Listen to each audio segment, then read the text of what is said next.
Good morning, students. Myself Hemant Gupta. Students, we have already discussed about the different characteristics of sound in our previous class. Now, today I am going to discuss two important topics, which is again very important. The first one is how does sound travels? Sound कैसे travel करता है? And the second one, how do we hear? हम कैसे सुन पाते हैं किसी sound को? ठीक है? तो first start with how does sound travel? So before starting this, how does sound travel?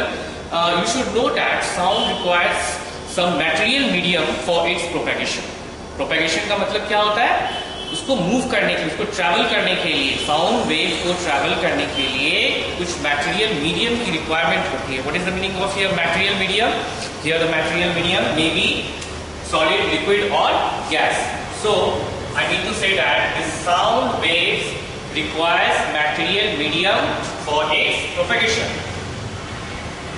I said sound requires material medium for its propagation. For its propagation. Propagation का मतलब होता है मूव करने के, और मटेरियल मीडियम का मतलब either solid, liquid या गैस. ठीक है, इस मटेरियल मीडियम की रिक्वायरमेंट होती है साउंड को प्रोपेगेट करने की, ट्रैवल करने की. You all know about light. Light is also a form of energy. Light भी एक एनर्जी का ही फॉर्म है, लेकिन but light does not require material medium for its propagation. I mean to say that light को कोई material medium की requirement नहीं होती है. It means it can travel either in material medium as well as in vacuum also. ठीक है, ऐसा कोई इसको कंपल्सरी नहीं है लाइट को कि उसमें material medium की requirement हो. ठीक है, it can travel in material medium. I mean to say that in either solid, liquid or gas, or it can travel in vacuum also. But in case of sound does not travel in vacuum. अगर vacuum हो, we will see further, हम लोग इस chapter में देखेंगे आगे कि sound को किसी मटेरियल मीडियम में ही वो ट्रेवल करता है, किसी वैक्यूम में साउंड ट्रेवल नहीं कर पाते. छोटे से एक्सपेरिमेंट्स हम लोग फर्दर देखेंगे. ठीक है, so our today's topic is how does sound travels. ये साउंड ट्रेवल कैसे करता है? सो सबसे पहले ये साउंड क्रिएट कैसे हुआ? When an object vibrates. जब ऑब्जेक्ट वाइब्रेट करता है तो ये साउंड क्रिएट होता है. तो बात समझेंगे, जब कोई ऑब्जेक्ट वाइब्रेट करता है तो उसके सराउंडिंग का जो एयर मॉलिक्यूल्स है वो भी सेम फ्रीक्वेंसी से वाइब्रेट करना स्टार्ट कर देता है. I said when an object vibrates then it makes the adjacent air molecules to vibrate with the same frequency. जितने भी बाजू वाले एयर मॉलिक्यूल्स होते हैं उन सबको उसी सेम फ्रीक्वेंसी से ही वो वाइब्रेट करना स्टार्ट कर देता है. फॉर एग्जाम्पल सी, अगर ये कोई ऑब्जेक्ट है, suppose this is one any object. ठीक है, मैंने इसमें वाइब्रेशन प्रोड्यूस किया, तो ये वाइब्रेशन क्या करेगा, इसके सराउंडिंग में जो जितने भी एयर मॉलिक्यूल्स है ना, इसके सराउंडिंग में ये सब एयर मॉलिक्यूल्स है.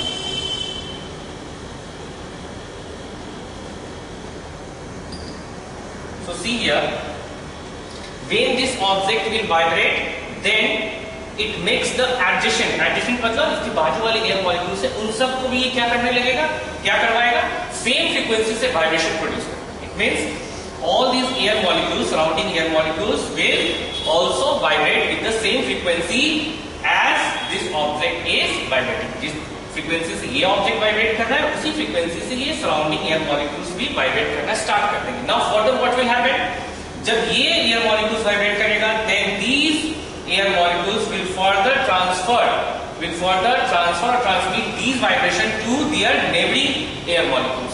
अपने बाजू वाले एयर मॉलिक्यूल्स को वो फिर वाइब्रेशन करवाना स्टार्ट करेगा. In this way sound travels. ठीक है, समझ में आ रहा है? पहले साउंड ऑब्जेक्ट के सराउंडिंग के एयर मॉलिक्यूल्स में वाइब्रेशन प्रोड्यूस करवाया, उसके बाद वो एयर मॉलिक्यूल्स अपने नेबरिंग एयर मॉलिक्यूल्स के में वाइब्रेशन प्रोड्यूस करवाया. इन दिस वे ये वाइब्रेशन क्या होता है, प्रोड्यूस होता है. ये वाइब्रेशन ट्रैवल करता है. ठीक है, ये वाइब्रेशन क्या हो रहा है, ट्रैवल कर रहा है सराउंडिंग में. लेकिन बट सी हियर, क्या ये वाइब्रेशन कंटिन्यूस चलता ही जाएगा? No, it will die out after some time. कुछ समय के बाद ये वाइब्रेशन क्या होगा, खत्म हो जाएगा. ये वाइब्रेशन कुछ समय के बाद खत्म हो जाएगा. तो ऑलरेडी हम लोग पहले भी पढ़ चुके हैं कि ये जो साउंड वेव है, ठीक है, ये जो साउंड एनर्जी है ये किस फॉर्म में ट्रेवल करता है, ये किस फॉर्म में, in the form of wave. तो ये जो वेव क्रिएट हो रहा है, ये वेव फर्दर डाई आउट हो जाता है after some time. See here, you can see with the help of diagram, जैसे कि हमने पढ़ा था ये साउंड वेव ऐसे, लेकिन धीरे धीरे क्या होगा, धीरे धीरे इसकी एम्पलीट्यूड घटते जाएगी और फाइनली ये क्या होगा, डाई आउट हो जाएगा। ठीक है, ये फाइनली क्या होगा, खत्म हो जाएगा। तो ध्यान से अगर आप देखिए तो ये जो एम्पलीट्यूड है, ठीक है, धीरे धीरे आफ्टर सम टाइम क्या हो रहा है, धीरे धीरे एम्पलीट्यूड घटता चला जा रहा है। ये जो एम्पलीट्यूड है वो धीरे धीरे डिक्रीज होता चला जा रहा है, एम्पलीट्यूड घटता चला जाए। ठीक है, it means here at this point the sound will die out, sound खत्म हो गया। इट मीन्स दैट, इसका ये मतलब होता है अगर बहुत जोर से, जोर से कहने का सेंस क्या, लाउड, अगर कोई बहुत लाउड वॉइस क्रिएट हो या लाउड साउंड क्रिएट हो, लाउड साउंड कब क्रिएट होगा, हमने ऑलरेडी पढ़ रखा है, loud sound depends upon large amplitude. जब कोई साउंड वेव लार्ज एम्पलीट्यूड का प्रोड्यूस होगा, इसका मतलब वो साउंड लाउड साउंड। तो loud sound obviously larger distance तक ट्रेवल करता है, and this is the reason कि जब मैं अगर जोर से बोलता हूं, सपोज क्लास में अगर मैं लाउडली स्पीक कर रहा हूं, तो जो पीछे बैठे हुए बच्चे जो है पीछे वाले बेंच पे, वो भी क्लियरली सुन पाते हैं। क्यों? क्योंकि मेरा वॉइस क्या है, लाउड। लाउड का सेंस क्या है, of sound of higher amplitude. और जो साउंड ऑफ हायर एम्पलीट्यूड होता है वो लार्ज डिस्टेंस ट्रेवल करने के बाद डाई आउट होता है, बहुत ज्यादा दूर तक डिस्टेंस कवर करने के बाद, उसके बाद फाइनली वो डाई आउट खत्म हो जाता है। ठीक है, जैसे कि मैंने ये वेव से आपको समझाया, ठीक है, ये जो वेव है ना साउंड का, ये साउंड का जो वेव है फाइनली क्या हो रहा है, यहाँ पे डाई आउट हो जा रहा है। ठीक है, सो हमने क्या सीखा अभी, how does sound travels, sound कैसे ट्रेवल कर पाता है किसी भी मीडियम। सबसे पहले तो हमने सीखा sound requires material medium for its propagation, है ना। उस साउंड को मैटेरियल मीडियम की रिक्वायरमेंट है। This material medium may be either may be solid, liquid और gas, but here sound will never travel in vacuum. ठीक है, साउंड कभी वैक्यूम में ट्रेवल नहीं कर सकता। ठीक है, और हमने सीखा कि जब कभी भी कोई ऑब्जेक्ट वाइब्रेशन प्रोड्यूस करती है तो वो वाइब्रेशन अपने सराउंडिंग एडजेसेंट एयर मॉलिक्यूल्स को सेम फ्रीक्वेंसी से वाइब्रेट करवाती है, and this vibrations of the air molecules further vibrate the neighboring air molecules, and in this way sound travels. ठीक है, इस तरह से ये साउंड ट्रेवल करता है, या अगर वो सॉलिड में ट्रेवल करे, लिक्विड में या गैस में। क्लियर है? अब ये जब साउंड ट्रेवल करके जब हमारे कान तक पहुंचती है, the next topic is how do we hear. ठीक है, जब ये कान तक ये साउंड पहुंचने का सेंस क्या है, वाइब्रेशन का पहुंचना। तो ये जो वाइब्रेशन है ये हमारे कान तक एंटर करती है। ठीक है, कैसे हम लोग सुन पाते हैं, we will discuss in this topic. ठीक है, हाउ डू वी हियर, तो हम कैसे सुन पाते हैं उसको समझने से पहले सबसे पहले मुझे स्ट्रक्चर ऑफ ह्यूमन ईयर समझना। ह्यूमन ईयर का कैसा स्ट्रक्चर होता है, इसमें क्या क्या ऑर्गेन्स कंसिस्ट होते हैं, उसको पहले अच्छे से समझते हैं। उसके बाद तब समझेंगे कैसे ये वाइब्रेशन एंटर करके हमारे ऑडिटरी नर्व तक और फाइनली हमारे ब्रेन को इंफॉर्मेशन दे। ठीक है, तब जाके फाइनली कैसे सुन पाते हैं वी विल डिस्कस। तो see here, when object vibrates, then अभी जस्ट हमने पढ़ा कि जब कोई ऑब्जेक्ट वाइब्रेट करता है, ठीक है, तो वो सराउंडिंग एयर मॉलिक्यूल्स को क्या करता है, उसको भी वाइब्रेशन प्रोड्यूस करवाता है, उसमें भी वाइब्रेशन क्रिएट करवाता है। ठीक है, सराउंडिंग एयर मॉलिक्यूल्स भी क्या हो रहा है, वाइब्रेट कर रहा है विद द सेम फ्रीक्वेंसी, उतना ही फ्रीक्वेंसी से वाइब्रेट कर रहा है। Now when these vibrations reach to our ear, जैसे ये वाइब्रेशन हमारे कान तक पहुंचती है, देन फर्स्ट ऑफ ऑल सबसे पहले ध्यान से देखेंगे क्या हो रहा है यहाँ पे, ये वाला पार्ट क्या है, पिन्ना। ये जो आउटर पार्ट आपको दिख रहा है ना कान का, आउटर वाला पार्ट, ये क्या है, पिन्ना। ठीक है, और सबसे पहले हम लोग इसका स्ट्रक्चर देख लेते हैं, उसके बाद फिर इसका वर्किंग देखेंगे। तो ये पिन्ना, ये बाहर वाला जो पार्ट है पिन्ना है। फिर ये जो ट्यूब दिख रहा है, this tube is known as ear tube. ठीक है, और ये पिन्ना और ear tube pinna ear tube along with this ear drum. ये दिख रहा है ये ear drum. So this ear drum, ear tube and pinna overall makes the outer portion of the ear. ठीक है, overall ear को 3 parts में divide किया गया है, outer ear, middle ear and inner ear. ठीक है, बहुत आसान है. outer ear, middle ear and inner ear. तो ये आउटर ईयर बाहरी वाला हिस्सा जो हमें दिखता है, ठीक है, जो हमें दिखता है वो कौन कौन सा है? पिना, ये वाला पोर्शन पिना. नेक्स्ट ईयर ट्यूब, ये हमें दिखता है. और फाइनली ये क्या है? Ear drum. Next is the middle ear. This middle ear consist of 3 tiny मतलब बहुत छोटा छोटा डेलिकेटेड नाजुक इंटरलॉक बोन्स. क्या कंसिस्ट है इसमें? The middle ear consists of 3 teeny. You can see here 1, 2 and 3. 1, 2 and 3. ये 3 बहुत छोटे और नाजुक, very teeny and delicated interlock bones. ठीक है, ये किस पोर्शन पे कंसिस्ट है? ईयर के मिडिल पोर्शन. ठीक है, ये middle ear consist. So the middle ear consists of 3 teeny interlock bones. Clear है ना? और ये ईयर ड्रम क्या कर रहा है यहाँ पे? This ear drum separates the outer ear from the middle. Outer ear को मिडिल ईयर से कौन सेपरेट कर रहा है यहाँ पे? Ear drum. You can see clearly in the figure. ये जो ईयर ड्रम है जिसको हिंदी में हम लोग कान का पर्दा भी कहते हैं. ठीक है, तो ये जो ईयर ड्रम है ये सेपरेट कर रहा है किसको? आउटर ईयर को मिडिल ईयर से, है ना? और ये मिडिल ईयर में क्या कंसिस्ट है? मैं फिर से बोल रहा हूं, it consist of 3 tiny delicated interlock आपस में बंधे हुए हैं, interlock bones. Now further move to the inner ear. Inner ear में क्या क्या कंसिस्ट है? It consist of organ of hearing. ये पार्ट क्या है?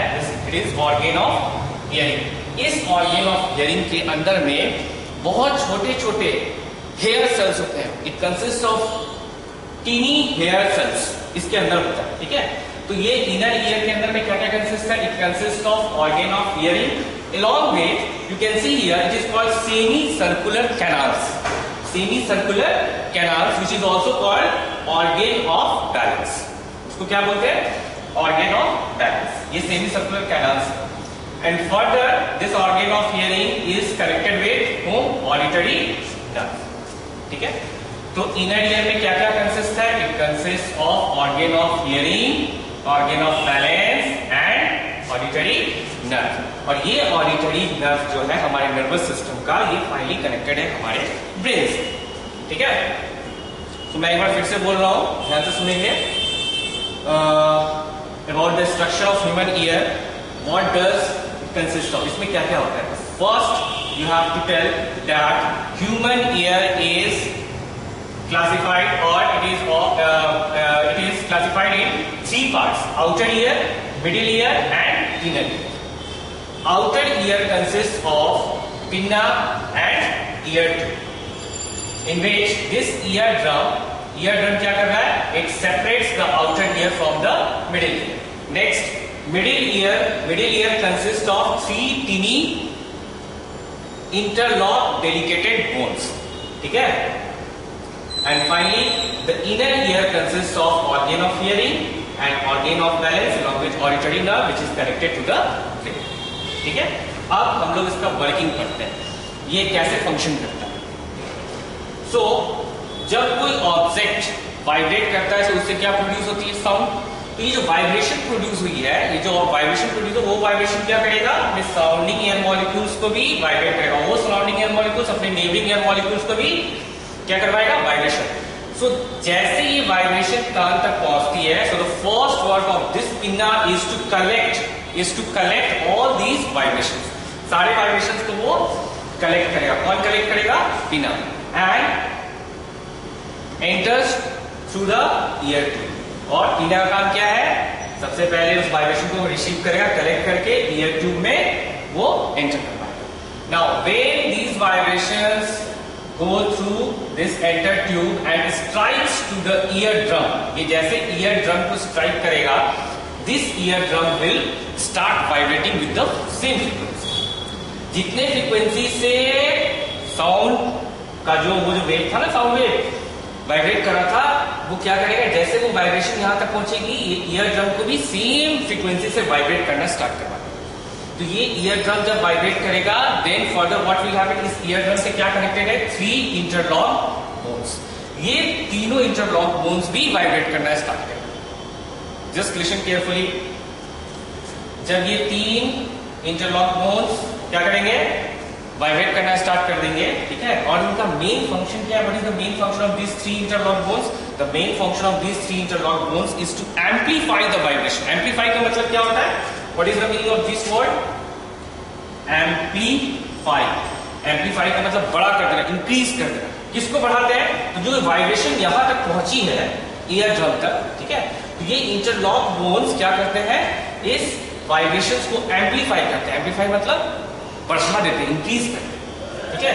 अब ये एम्पलीफाइड, नाउ अब कैसा वाइब्रेशन है, एम्पलीफाइड वाइब्रेशन कहां एंटर करता है, organ of hearing through organ of balance, ठीक है।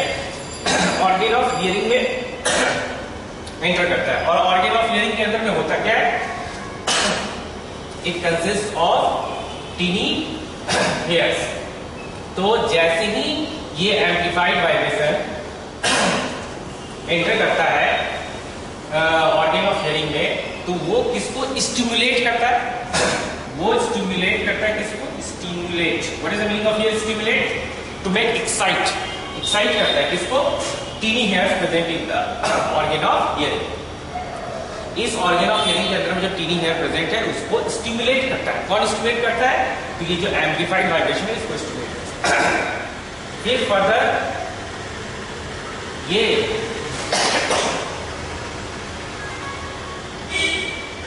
ऑर्गन ऑफ हियरिंग के अंदर में जो टीनी हेयर्स प्रेजेंट है वो इस सिग्नल को किसको सेंड करता है, ऑडिटरी नर्व। किसको सेंड करता है, ऑडिटरी नर्व को सेंड करता है। और फाइनली ऑडिटरी नर्व सिग्नल को किधर सेंड करता है, it send to the brain. जैसे ब्रेन तक पहुंचता है, then we are able to hear the sound, तब हम लोग साउंड को सुन पाते हैं। एक बार फिर से समझा रहा हूं, try to understand once more, ठीक है। इसका वर्किंग, इसका स्ट्रक्चर तो बहुत इजी है, क्योंकि स्ट्रक्चर में तो 3 चीज था, outer ear, middle ear, inner year. Outer middle ear में क्या क्या कंसिस्ट है, जस्ट आपको वही बताना है, ठीक है।